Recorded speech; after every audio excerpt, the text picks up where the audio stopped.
go this way.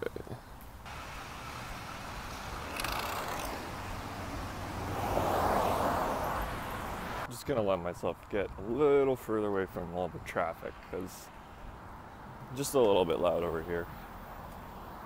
Maybe find a spot to just sit instead of walking around. We'll see. Well, that traffic for sure needs to calm down.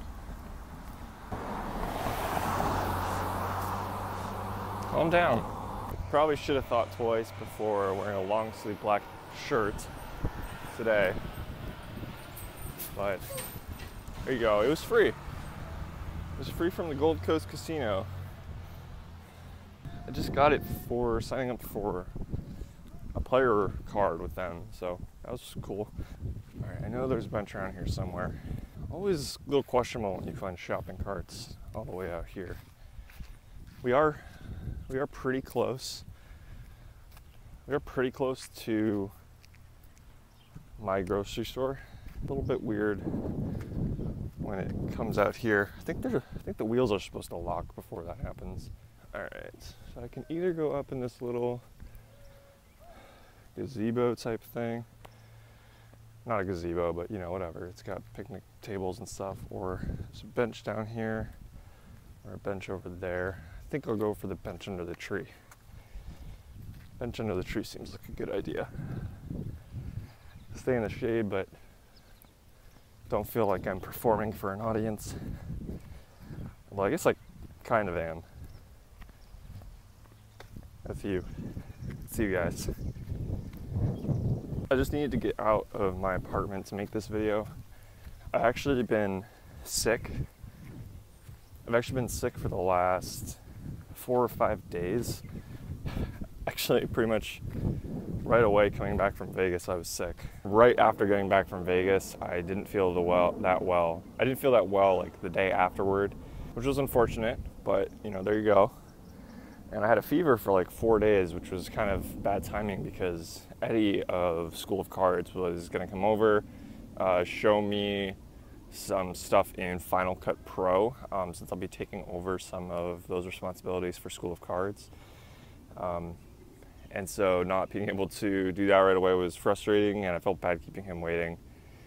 Finally got better, spent a couple of days working on that, and that's been going well. So anyway, now on to why I wanted to make this video today. The thing that prompted me to make this video was a comment on my last video. So if you guys haven't seen it, I'll leave a link up here and in the description for my first main event vlog, the day one vlog. So he was commenting about a couple of the hands I misplayed, which I freely acknowledge. I misplayed several hands in that video.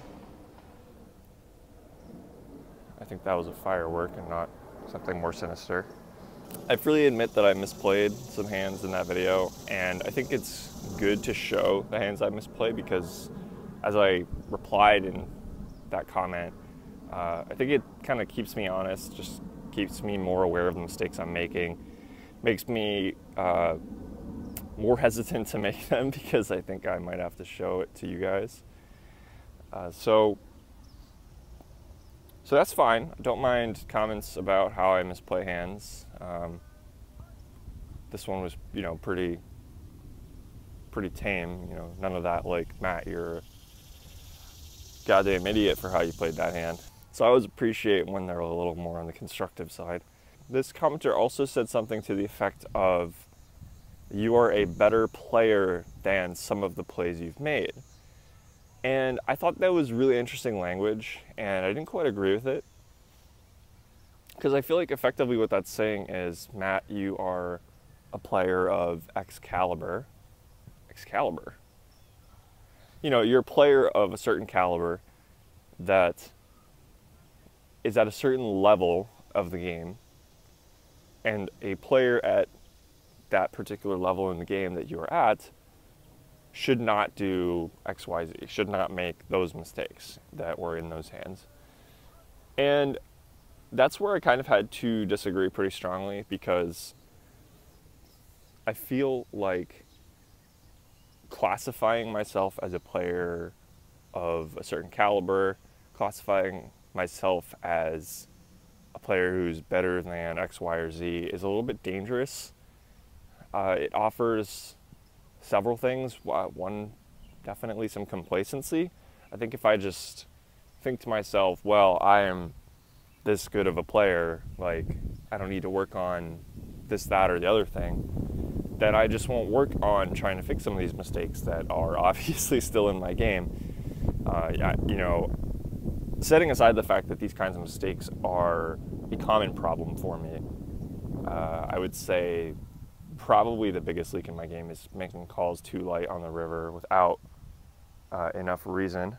So I definitely think there's a complacency that comes into play if I'm willing to sort of classify myself like that and think that those mistakes shouldn't exist in my game and therefore they won't happen on their own.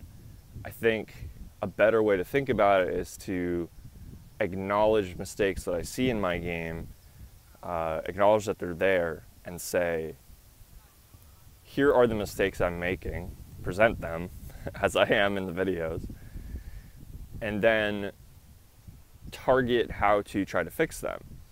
So for me, a big part of calling down is often convincing myself that they have bluffs when they probably don't, or convincing myself that they would value bet thinly enough that I can call when they wouldn't. And so a big part of trying to analyze my thought process during those moments is saying, you know, is this player actually capable of bluffing in this spot? Is this player actually capable of value betting these hands that I'm sort of thinking of that I beat? And in some cases, the answer is still yes, but it might not be enough combinations to justify calling. In some cases, the answer is yes, and it's okay to call, and I'm just getting unlucky. Or not even unlucky, but you know, there's spots where you can call, only be right 30% of the time and be profitable, but 70% of the time, you know, they might still have it, and so you look a little more foolish, and it might still be an okay call. And then other times, they just clearly aren't capable of it, and I think a lot of times at the lower stakes, both tournaments and cash, this is what a lot of players fall under, categorically speaking. And so, particularly if I don't have the reads that they're capable of it, oftentimes it means I should just assume they aren't. I think the biggest thing is complacency and just not taking responsibility for what are mistakes that I'm making. The larger thing at play here is that you're never at a point where you're good enough as a player, in my opinion. There's never a time in your poker career, or really any career, I think, where you are, you know, just good enough, where there's nothing else for you to work on, where there's something that is beneath you in terms of working on yourself, and in this case, your poker game. To get back to the comment that said, you are a better player than some of the moves you've made, I think that that's just not true. I am 100% the exact level of player who made those mistakes. I am the player that I am. I make mistakes all the time. I like to think that I catch a lot of them. Sometimes too many of them I catch in the moment, which means that I'm making mistakes I know are mistakes, which is a problem, kind of a separate issue as well, partially having to do with discipline. So I guess what I'd say is a player is the sum of the moves that they make. Being able to be good at off-table analysis is great, but it's worth nothing if you can't execute in-game. I might talk about this separately a little bit more later, but yeah, I would say that I am the sum of the moves that I make, and that is 100% the player that I am. I am just as good or bad as the player making those mistakes, because I did make those mistakes. I hope you guys like the format of this video. I just kind of decided to make it on a whim, and it's not really a true vlog, but I thought that there was some valuable stuff to say here, and hopefully you found it useful. Let me know down in the comments what you think about mistakes that you make in game.